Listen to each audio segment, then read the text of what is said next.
Hello guys, नमस्ते। आपके अपने चैनल में आपका हार्दिक स्वागत है। आज का हमारा जो टॉपिक है वो है साबुनीकरण मान, सेपोनिफिकेशन वैल्यू। सेपोनिफिकेशन वैल्यू बहुत इंपॉर्टेंट है, महत्वपूर्ण है और ये परीक्षा में अक्सर पूछा जाता है। बीएससी पार्ट थर्ड ईयर के बहुत महत्वपूर्ण है क्वेश्चन और इस टॉपिक से रिलेटेड क्वेश्चन जरूर आते हैं। कभी कभी ये क्वेश्चन डायरेक्ट ऐसे कैसे कहा जाता है, राइट ए शॉर्ट नोट और सेपोनिफिकेशन वैल्यू। कभी कभी ये क्वेश्चन साबुनीकरण मान के अनुसार ही पूछा जा सकता है। तो चलें आज का हमारा टॉपिक स्टार्ट करते हैं। सेपोनिफिकेशन वैल्यू, साबुनीकरण मान। एक तरह से ये समझ लीजिए, साबुन बनाने के लिए जो बेस का उपयोग होता है, साबुन बनाने के लिए हम क्या करते हैं, अम्ल में क्षार मिलाते हैं। Acid react with base, acid और बेस रिएक्शन करते हैं तो वहां पर जितने भी बेस है उसके मिलीग्राम में जो नंबर है, मिलीग्राम, जितने मिलीग्राम है उसको साबुनीकरण मान कहते हैं। बेस की जरूरत क्यों पड़ेगी, न्यूट्रल करने के लिए पड़ेगी। देखिए तो 1 ग्राम, यहाँ पर डेफिनेशन है 1 ग्राम तेल या बसा, तेल भी हो सकता है बसा भी हो सकता है, के पूर्ण जल अपघटन पर मुक्त हुए बसा अम्लों को, मतलब अम्ल है तो अम्ल के लिए क्या चाहिएगा, उदासीन करने के लिए अम्ल को चाहिएगा भाई, बेस चाहिएगा, क्षार चाहिए। मुक्त हुए बसा अम्लों को उदासीन करने के लिए आवश्यक KOH क्षार। अब यहाँ देखिए, यहाँ पर KOH फिक्स कर दिया है। KOH क्षार के मिलीग्राम, mg बोले तो मैग्नीशियम नहीं है, मिलीग्राम की संख्या उस तेल या बसा का साबुनीकरण मान है। ये तो हमारी डेफिनेशन है, कभी कभी 1 नंबर में आधे नंबर पूछी जाती है, ये ध्यान रखें। इससे क्या होता है, सेपोनिफिकेशन वैल्यू है, इससे क्या क्या चीज हमें प्राप्त होती है, क्या क्या क्यों जरूरी है। इससे तेल या बसा के अणुभार को ज्ञात कर सकते हैं। क्या ज्ञात कर सकते हैं, तेल या बसा का मॉलिक्यूलर वेट है उसे हम कैलकुलेट कर सकते हैं। अब इसे ध्यान रखना, उच्च अणुभार वाले बसा या तेल का साबुनीकरण मान कम होता है। उच्च वाले का क्या होगा, कम साबुनीकरण मान होगा, और कम अणुभार वाले बसा या तेल का साबुनीकरण मान क्या हो जाएगा, उच्च हो जाएगा। ध्यान रखना, यदि किसी बसा या तेल का अणुभार मॉलिक्यूलर वेट ज्यादा है तो उसका साबुनीकरण वैल्यू क्या हो जाएगी, उसकी कम होगी, और किसी बसा या अम्ल का अणुभार कम है तो उसका साबुनीकरण वैल्यू है, साबुनीकरण मान उसका उच्च हो जाता है। ये जो प्रोसेस है, ये जो मान है, साबुनीकरण मान क्या होता है, बसा अम्ल या तेल, बसा अम्ल या तेल के साथ हम KOH क्षार की रिएक्शन करवा देते हैं। देखो शॉर्ट में बता दूं आपको, KOH क्षार की रिएक्शन करवा देते हैं। ये तो कौन है, बेस, इसकी रिएक्शन करवा देते हैं तो यहाँ पर क्या बनता है, सोप बनता है, साबुन बनता है और ग्लिसरॉल बनता है। ग्लिसरॉल यहाँ पर बनेगा। तो ये इस पर पूरा का पूरा ये सिस्टम लागू है। ये रिएक्शन, इस जो रिएक्शन होगी इस बेस पर होगी। यहाँ पर जो बसा अम्ल है वो हाई एसिड होते हैं, उच्च अणुभार वाले एसिड होते हैं। तो यहाँ पर देखें, बसा अम्ल या तेल हो सकते हैं, KOH के साथ रिएक्शन करेंगे, सोप बनेगा, सोप में कौन बने, ग्लिसरॉल। अब देखो कितनी जरूरत पड़ेगी यहाँ पर देखने वाली बात है। तो स्टार्ट करते हैं हम इस टॉपिक को।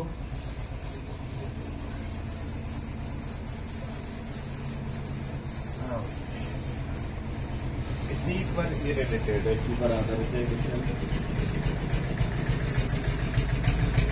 हमारे पास है ग्लिसरॉल ट्राइफॉर्मेटेट, एक नाम है ग्लिसरॉल ट्राइफॉर्मेटेट, बसा अम्ल है। देखिए CH2 CH CH2, यहाँ पर 3 बॉन्ड बनाएंगे और देखना यहाँ पर ये एसिड है और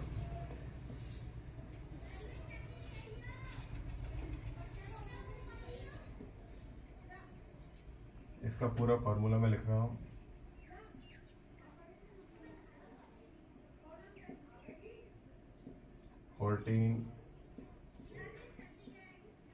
ग्लिसरॉल ट्राइफॉर्मेटेट है,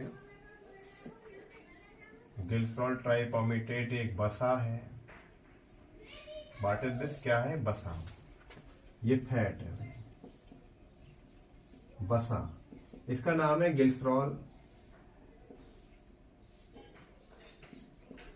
ट्राइफॉर्मेटेट,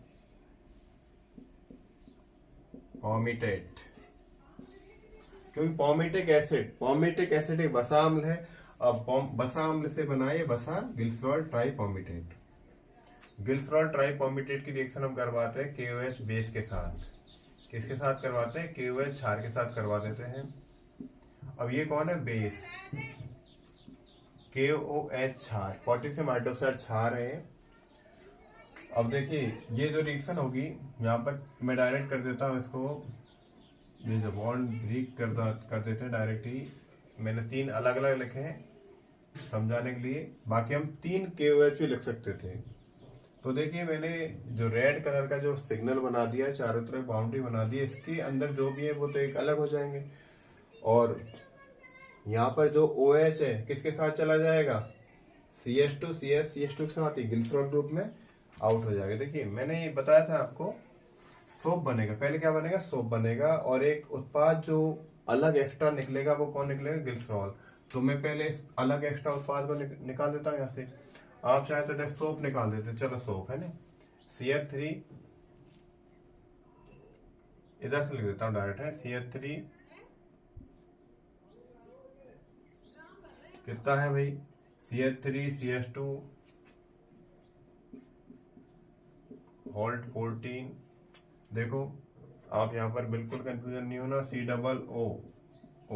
अब मैंने देखो ये बॉन्ड टूट ब्रेक किया से, O और C वाला बॉन्ड ब्रेक हो रहा है ना, तो आप यहाँ पर एक गड़बड़ नहीं करें। मैं लिखना स्टार्ट इधर से किया, CH3 CH2 14 और COO।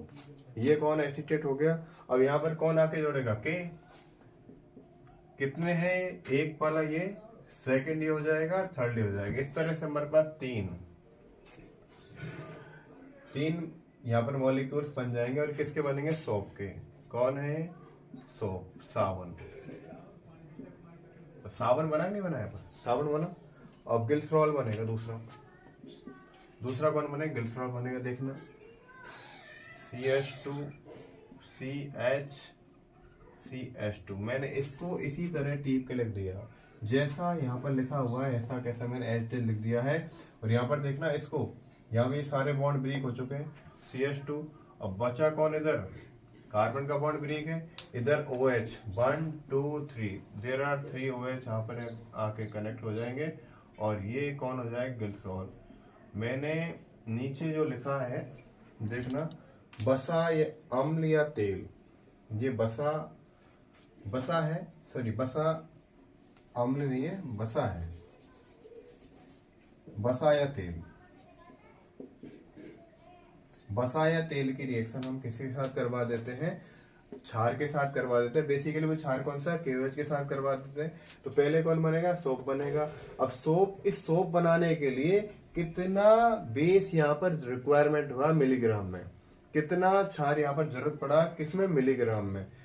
तो यही वैल्यू कहलाएगी साबुनीकरण मान। क्या कहलाएगी? साबुन बनाने के लिए किसी बसा या तेल को कितने मिलीग्राम क्षार की जरूरत होती है, उसे उसका साबुनीकरण मान कहते हैं। मैं दोबारा रिपीट कर रहा हूँ, साबुन बनाने के लिए किसी बसा या तेल को कितने मिलीग्राम KOH की रिक्वायरमेंट होती है, उसी साबुनीकरण मान को उस बसा या तेल का साबुनीकरण मान कहते हैं। मतलब कुल मिलाकर आपने KOH की कितने मिलीग्राम में जो मात्रा होगी, मिलीग्राम में कितनी मात्रा KOH की होगी, साबुनीकरण मान को डिटरमाइन करेगी। तो हमने देखा यहाँ पर ये बसा है, बसा की रिएक्शन करवाई हमने KOH एक क्षार है, पोटेशियम हाइड्रोक्साइड, और इससे बने हैं 3 मॉलिक्यूल साबुन के बने हैं और सोप के बने हैं, और इसके बाद एक मॉलिक्यूल कौन निकल गया?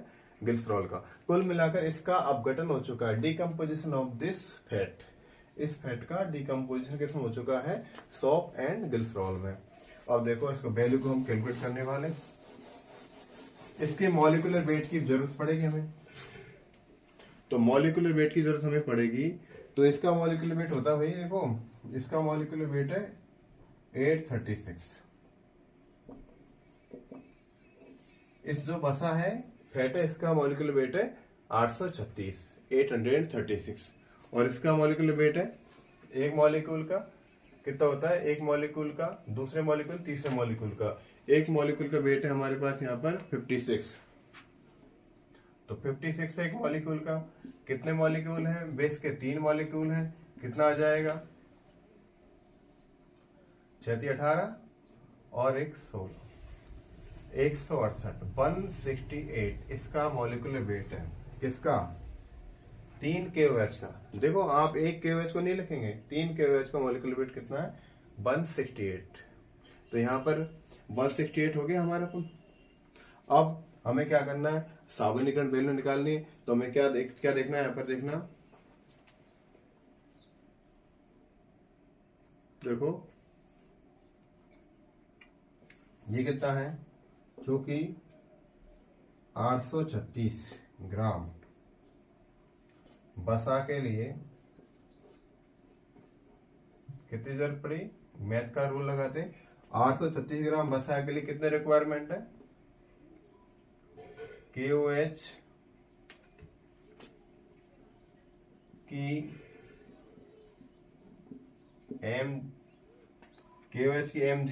mg की बात करेंगे ना। ये किस में? ग्राम भाई। ये किस में है? ग्राम। ये किस में? ग्राम। KOH की mg में आवश्यकता है, मात्रा है ना, कितनी है? 168 ग्राम। 168 ग्राम है। इसको ग्राम को मिलीग्राम बदलने के लिए हमें 1000 से गुना करना पड़ेगा। 108 गुणा 1000, सॉरी 168 गुणा 1000 करना पड़ेगा। तो कितना हो जाएगा?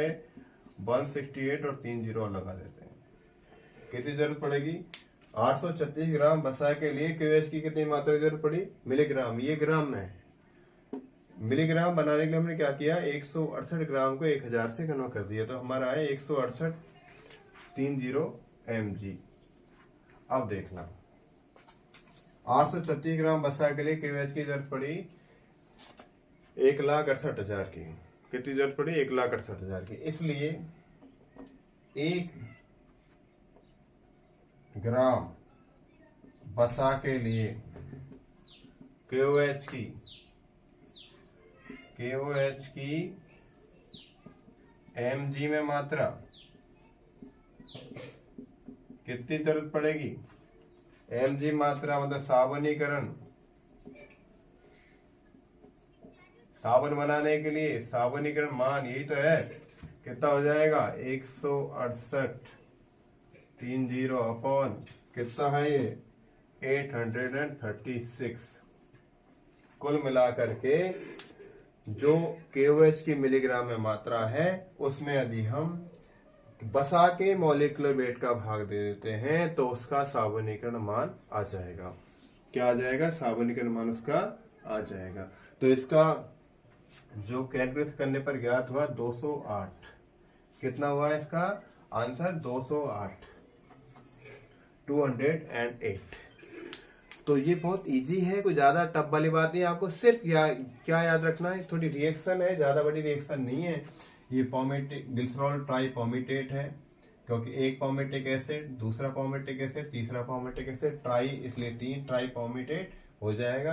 तो ट्राइपॉमेटेट मतलब फैट की रिएक्शन करवाएंगे किसी बेस के साथ, उसके बाद सोप बनेगा। अब इसका जो वैल्यू इधर से कोई मतलब नहीं है, रिएक्शन के लिए बस value of the saponification calculate होगा, इससे होगा कितने KOH, उसका कितना मॉलिक्यूलर वेट है, उस मॉलिक्यूलर वेट होगा ग्राम में, उसको मिलीग्राम में कन्वर्ट करना है आपको। पहले तो ये ध्यान रखना, मिलीग्राम कन्वर्ट कर दिया। जितना बसा का जो मॉलिक्यूलर वेट है 836, ये तो इसका है, माना कि बसा दूसरी है, कोई तेल हो सकता है। तो उस जो मॉलिक्यूलर वेट है उसको हम उससे मल्टीप्लाई कर देंगे, सॉरी उसको डिवाइड कर देंगे, इससे डिवाइड कर देंगे इसको। मतलब KOH की जो मिलीग्राम में नंबर है उसको हम 8 और 36 के उसको डिवाइड करेंगे, भाग दे देंगे, और 208 इसका साबुनीकरण मान आया है किसका?